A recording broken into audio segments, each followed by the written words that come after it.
Assalamualaikum warahmatullahi wabarakatuh. Apa kabar korang semua? Semoga korang dalam keadaan sehat dan selalu diberikan keberkahan di setiap kegiatan yang korang lakukan dekat luar sana. Saya masih ucapkan selamat hari raya, maaf lahir dan batin untuk korang semua yang dekat luar sana.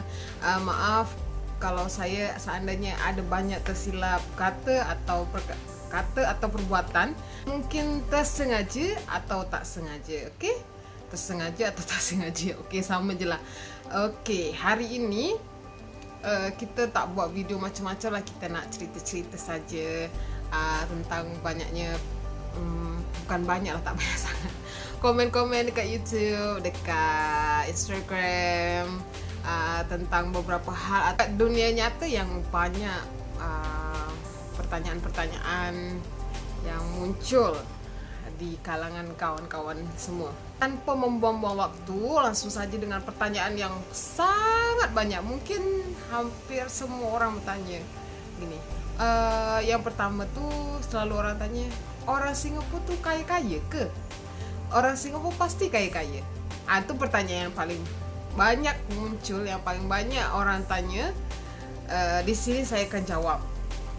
Jadi dekat sini tuh sama dekat negara kita Indonesia, ada yang kaya, ada yang miskin, ada yang sederhana, ada yang fakir, istilahnya gitu. Tapi taraf hidup antara Indonesia dengan sini berbeza. Dekat sini semua teratur, orang-orang yang tak ada rumah, orang tak ada macam kita, dekat negara kita tinggal dekat bawah jembatan ke, atau pakai rumah dari box-box kardus ke, di sini tak ada. Kalau untuk orang-orang yang macam gitu, biasa government akan ambil, akan letak dekat, istilahnya kalau kita tempat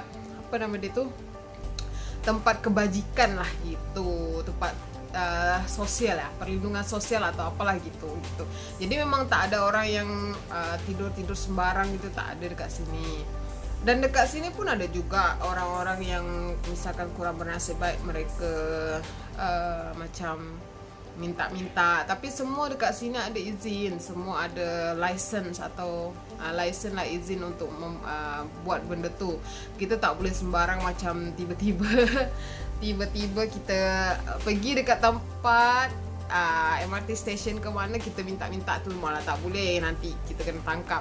Jadi semua ada license. Untuk pengamen, kalau kita pengamen, kalau di sini basker pun dekat sini tak boleh sembarang orang macam pakai cerai apa dah tutup botol ke apa. Dekat sini tak ada, semua ada license. Jadi kalau nantilah saya akan tengokkan video dan masih ada lagi ke tidak. Tapi dekat sini kalau kebanyakan pengamen tu pakai alat-alat muzik yang macam profesional. Ada yang budak-budak muda, misalkan dia memang minat basking atau minat mengamen, dia orang tu pakai laptop, pakai alat-alat yang canggih lah gitu, bukan alat-alat yang macam kalau kita seadanya gitu, tak, dia pakai alat-alat yang canggih.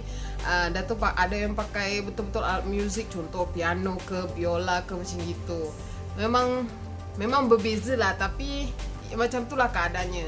Istilahnya tetap aja setiap negara, jangankan Singapura yang kita masih Asia, korang boleh tengok dekat Amerika ke mana, tetap aja ada orang yang homeless, tak ada rumah, ada orang kaya, sama tetap, cuma taraf hidup dia yang berbeza. Juga korang jangan salah sangka, contoh kalau korang jumpa orang Singapura pergi ke Indonesia, contoh ada orang pergi holiday ke mana dengan belanja apa semua, jangan korang langsung cakap orang Singapura ni kaya-kaya lah. Bukan, kita tak tahu berapa lama dorang simpan duit untuk pergi ke mana, contoh ke Bali ke Jakarta ke Bandung, kita tak tahu tau. Contoh misalkan untuk pergi ke Bali, misalkan harus ada 5,000 ke 6,000 atau 50 juta atau 60 juta Indonesia. Kita tak tahu berapa lama dia simpan duit kerja dia untuk sampai ke sana. Jadi memang sampai dekat sana, dengan keadaan harga barangan di Indonesia tu yang murah, diorang boleh pergi makan tempat-tempat mahal, sewa villa yang mahal-mahal apa semua boleh, sebab harga yang lebih murah dibandingkan dengan dengan mata uang Singapura yang besar dibandingkan dengan mata uang Indonesia. Dan juga sebab mungkin salah satu hal yang kadang menurut saya alasan kenapa korang boleh kata orang sini tuh kaya-kaya, iaitu orang sini semua boleh berbahasa Inggeris. Sebab macam kita tahu kalau dekat Indonesia kan orang yang boleh berbahasa Inggeris tu hanyalah biasa orang yang kaya-kaya, yang have, yang boleh. Walaupun tak semua, walaupun ada juga yang sekolah dekat sekolah negeri apa semua tapi dia orang pandai bahasa Inggeris, semua ada. Tapi kalau dekat sini memang bahasa pemersatu mereka, bahasa pemersatu dorang semua tu bahasa Inggeris. So semua orang dekat sini boleh bahasa Inggeris. Even dorang ada bahasa dorang sendiri yang biasa disebut dengan Singlish kalau korang biasa dengar lah gitu. Jadi tu bahasa Inggeris yang sangat-sangat yang paling gampang, paling senang korang faham istilahnya. So memang dorang semua tahu bercakap English gitu. Cuma ya ada yang English yang paling bagus sangat, ada English biasa-biasa saja macam gitu. Jadi jangan korang fikir orang Singapura tu kaya-kaya, bukan. Tetap sama, ada juga yang biasa-biasa saja. Macam saya biasa-biasa saja. Macam ada juga mostly biasa-biasa je lah. Sebab Singapura ni mahal tau. Semakin kita kaya semakin juga kita banyak keluar duit, istilahnya gitu. Okey, pertanyaan yang selanjutnya yang selalu saya dapat iaitu Dwi dah jadi warga negara Singapura lah ya gitu. Itu pertanyaan juga yang istilahnya yang nombor 2 yang paling banyak saya dapat pertanyaan. Bukan, saya masih warga negara Indonesia, masih 100% bukan warga negara sini ya. Sebab jangankan untuk warga negara sini, untuk dapatkan permanent resident ataupun kadang bahkan untuk dapatkan long term tu tak semudah yang kita bayangkan macam gitu. Government tu akan tengok apa benefit atau apa keuntungan yang boleh dia ambil daripada kita untuk kita jadi warga negara dia atau jadi permanent resident macam itu. Jadi saya memang masih warga negara Indonesia 100%, tapi saya ada izin tinggal dekat sini sebab saya menikah dekat sini. Jadi saya ada izin tinggal dekat sini. Nanti yang ada masa tenggang dia lah, ada yang setahun, ada yang 2 tahun, 3 tahun, 5 tahun gitu. Nanti akan diperpanjang lah, kalau masa dia habis akan diperpanjang. Jadi masih cinta Indonesia, masih cinta negara Indonesia. Ya, masih cinta lah negara kita sendiri ya kan. Lahir besar di sana, sekolah di sana gitu. Okey, pertanyaan ketiga yang banyak saya terima iaitu best lah tinggal kat sana. Sebenarnya dia ada kelebihan dan kekurangannya untuk tinggal dekat sini. Memang best. Namanya kita tinggal dekat negara baru, kita banyak boleh belajar. Tapi sebagian orang kata ada orang susah lah gitu. Cuma menurut saya bestnya kat sini. Tapi kalau saya explain semua mungkin video ni akan terlalu panjang. Jadi untuk itu kalau seandainya korang masih tertarik untuk tahu apa kelebihan dan kekurangan untuk tinggal dekat sini, nanti korang boleh komen lah. Kalau seandainya ada yang banyak komen atau tak banyak komen pun nanti saya akan buatkan. Jadi dekat sini best lah untuk tinggal kat sini. Kan kita juga ada family kat sini kan, istilahnya family keluarga, family suami semua. Memang salah satu kelebihan atau bestnya tinggal kat sini adalah aman. Dekat sini tuh aman. Even kita nak keluar pukul 2-3 pagi pun jalan-jalan seorang, istilahnya seorang, itu insya-Allah tak ada apa-apa. Kita tak takut ada orang akan rompak ke atau ada orang begal ke. InsyaAllah tak ada. Sebab dekat sini polis 2-3 pagi intinya mungkin setiap jam kot, I don't know juga dorang akan pusing-pusing gitu. Walaupun seaman apapun negara pasti ada juga kejahatan, tapi kita tetap harus waspada lah gitu. Harus betul-betul aware dengan keadaan. Jangan dengan perkataan aman kita pula ini leka atau leka, apa bahasa dia, leka bahasa ke tak waspada. Dan juga salah satu kelebihan, ini masih bicara kelebihan ya, kelebihan tinggal di sini. Kalau kita nak kerja dekat sini best dia, tak ada batasan umur. Sampai kita tua, selagi kita tak malas, selagi kita nak bekerja, pasti ada kerja, pasti kita akan dapat duit. Kecuali kita malas, kita tak nak bekerja, barulah kita akan susah dapatkan duit gitu. Dan untuk kekurangan dia dekat sini semua bayar. Even parking kat rumah sendiri pun kita bayar gitu. Untuk parking motor ke kereta ke, nanti every month kita bayar lah gitu. Misalkan kalau macam motor, kalau tak salah $20 atau $200,000 gitu untuk rumah. Tapi kalau seandainya mall, ya semua kat sana pun mall bayar kan gitu. Selanjutnya yaitu ada orang yang setengah orang yang takut untuk tinggal dekat sini, takut tak ada kawan, takut tak boleh berkomunikasi, apalagi takut tak boleh ke mana-mana gitu. Jadi korang jangan takut lah gitu. Korang tak tahu keadaan di sini, jangan langsung aku tak boleh lah macam nak tinggal kat sana. Kebanyakan yang macam gitu adalah orang-orang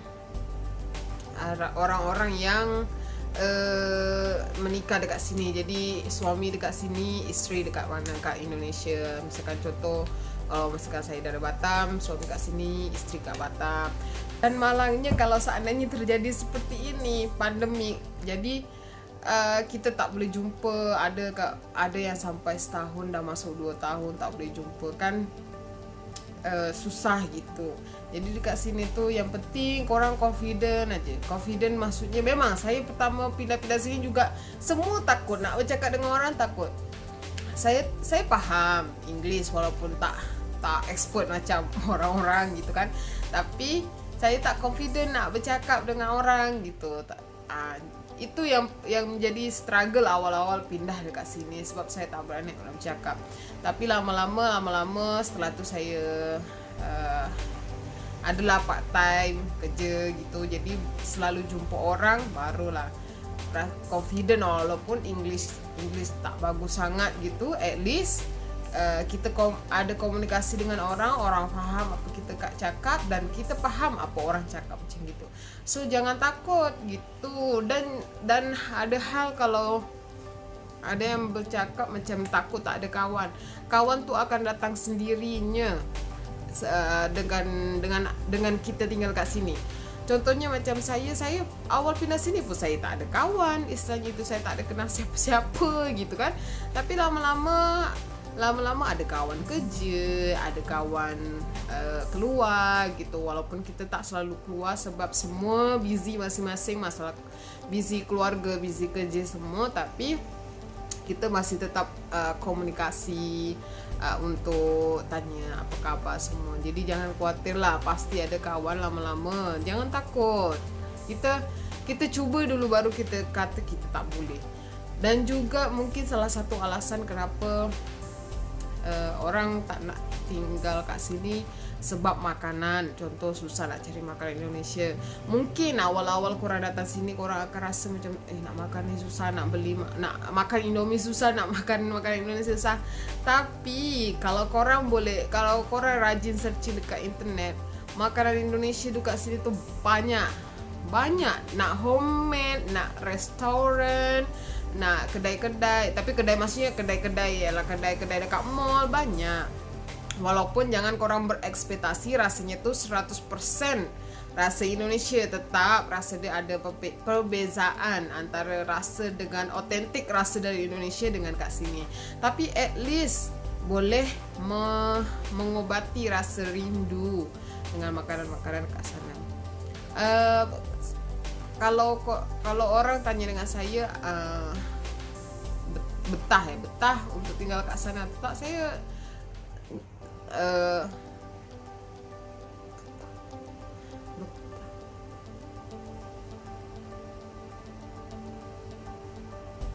betah. Okey, saya nyaman tinggal dekat sini. mungkin kalau dibandingkan dengan kawan-kawan yang lain, saya termasuk orang yang jarang balik gitu. Saya balik dalam berapa bulan sekali, 5 bulan sekali, 6 bulan sekali baru balik gitu. Tak macam ada kawan-kawan macam 1 bulan sekali, atau ada yang even ada yang 2 minggu sekali balik gitu. Ya memang yang jenis-jenis kampung tak jauh lah, macam Batam ke Tanjung Pinang ke, ya kan dekat, pakai ferry berapa menit, hampir 1 jam lebih istilahnya gitu. Kalau saya termasuk orang yang paling jarang balik gitu. Jadi kalau seandainya kita dah kerja, kira saya selama almost 3 tahun tinggal dekat sini, saya balik baru 3 kali. Habis yang sekarang kita nak balik tak boleh juga sebab COVID. Jadi memang ni dah masuk tahun, dah last balik Februari 2020 sebelum lockdown bulan Maret March itu start lockdown. Sampai sekarang lah saya tak balik. Dan selanjutnya yaitu pasal kerja. Banyak yang tanya, kerja apa kat sana gitu kan, perawat juga ke apa? Tak, saya kerja biasa-biasa je, kerja kat kedai macam gitu. Sebab memang saya ada kelulusan perawat semua, tapi perlu korang tahu bahawasanya ijazah kita Indonesia, diploma ke sini itu tak boleh kita pakai ijazah tu, kecuali kita ambil kursus lagi untuk menyamakan ijazah sana dengan sini. English nak kena bagus gitu kan, istilahnya English kesihatan contohnya, apa nama dia, stetoskop in English, maksudnya English bagusnya apa gitu. Semualah korang nak kena tahu gitu kan, ambil kursus. Bahkan saya pernah ada dengar satu cerita, satu perawat ni, dia dekat Indonesia dah jadi apa nama dia, kepala ruangan ya. Kalau dekat sini dia orang biasa sebut sister. Tu dekat sini dia orang jadi perawat biasa tu pun bukan langsung jadi perawat tau, kena ambil kursus apa semua, kerja kat klinik-klinik barulah boleh jadi kerja hospital. Sebab dekat sini untuk kerja hospital tu susah gitu. Dan juga di sini lebih dihargai, gaji mereka lebih besar daripada yang biasa-biasa orang kerja. Macam inilah salah satu kelebihannya di sini, yaitu orang-orang yang bekerja dekat hospital ke apa, gaji dia besar. Tak macam kita dah lah sekolah mahal gila tapi gaji tak seberapa gitu. Apalagi kalau kerja dekat klinik-klinik gitu, tak seberapa. Kalau dekat sini kita kerja kat klinik pun gaji kita besar, even part time lebih besar daripada part time yang biasa-biasa kat kedai gitu. Jadi memang di sini kalau nak kerja misalkan kita ada sertifikat kesihatan kat sana, nak kerja dekat sini misalkan gitu, itu kita kena ambil kos lagi gitu. Mudah-mudahan saya ada rezeki untuk boleh saya ambil kos ke apa, kursus ke apa untuk mudah-mudahan ijazah saya boleh dipakai dekat sini. Dan mudah-mudahan saya tak lupa sebab dah lama sangat saya habis belajar habis belajar 2015, kerja 3 tahun, habis tu pindah sini gitu kan. Jadi memang jadi memang perlu masa lah untuk semua tu. Dekat sini sama-sama berjuang dengan pasangan korang, berjuanglah gitu, jangan cepat menyerah gitu. Okay, rasanya cukup lah video ni, agaknya pendek sangat, tak apalah, tapi at least ada pengalaman yang saya share dengan korang semua. Okay, kalau korang tanya macam mana keadaan Singapura sekarang. Okay, Singapura sekarang kalau Korontia, kita tengah istilahnya lockdown. Jadi kita memang tak boleh makan kat luar, boleh beli tapi bawa balik ke rumah. Terus untuk orang-orang yang kerja office, hanya berapa persen aja yang boleh kerja kat office, semuanya kerja kat rumah. Untuk anak-anak semua juga HBL, atau kalau Indonesia school from home kalau dekat sini home based learning atau home based learning, itulah istilahnya HBL, sekolah dari rumah. Semua dekat semua macam itu. Sampai nanti kita tengoklah bulan Jun macam mana keadaan. Sebenarnya kes dekat sini tak terlalu banyak sebagaimana macam negara-negara lain yang sampai beribu-ribu atau beratus. Dekat sini last paling banyak kalau tak salah 41. Tapi ada beberapa kes yang tak ada kaitannya dengan kes-kes sebelumnya. Jadi memang government langsung memperketat gitu keadaan macam mana biar kondisi itu balik seperti semula, seperti yang sebelumnya yang kes cuma 6, itu pun semua rata-rata import dari airport atau mana gitu, yang bukan dari masyarakat gitu. Juga salah satu kelebihan untuk penanganan wabah yang sekarang nih, dekat sini kita semua setiap masuk ke mall, setiap kemana sajalah, ke kedai-kedai pun kita harus pakai safe entry atau juga boleh scan token. Jadi setiap kita yang tinggal kat sini, diorang akan bagi satu token bentuk kotak gitu. Nanti kita boleh scan, dan dalam token tu biasa ada diorang boleh trace kita kat mana gitu. Jadi seandainya nanti kita berada di satu tempat dengan orang yang sama-sama ada, istilahnya orang positif datang situ dan kita dekat situ, nanti government akan SMS kita akan bagi tahu kalau kita ada bersama time tu ada sama-sama dengan orang yang positif. Nanti kita akan disuruh swab test, dan itu semua gratis dan kita tak ada kena bayaran apapun. Sampai nanti hasilnya diorang akan kirim ke rumah lah, apakah kita negatif atau positif macam itu. Semoga sembang saya atau borak saya hari ini boleh bermanfaat untuk korang semua, dan korang semua tetap stay safe. Jangan lupa pakai mask, hand sanitizer, jangan berkerumun, jarak 1 meter yang pasti, dan juga kalau seandainya tak ada penting-penting sangat, janganlah keluar rumah gitu. Tetaplah di rumah untuk sama-sama kita tolong pemerintah menyetop penyebaran wabah ini. So jangan lupa untuk like, subscribe dan komen, serta share video saya ini ke sosial media yang korang ada. Kalau yang dah subscribe dan like atau komen, terima kasih banyak saya ucapkan. Semoga korang dimurahkan rezeki. Dan akhir kata dah baca pidato. Dan last kali, assalamualaikum warahmatullahi wabarakatuh. I love you. Bye bye. I love you dia tak ada ekspresi. I love you. Bye bye.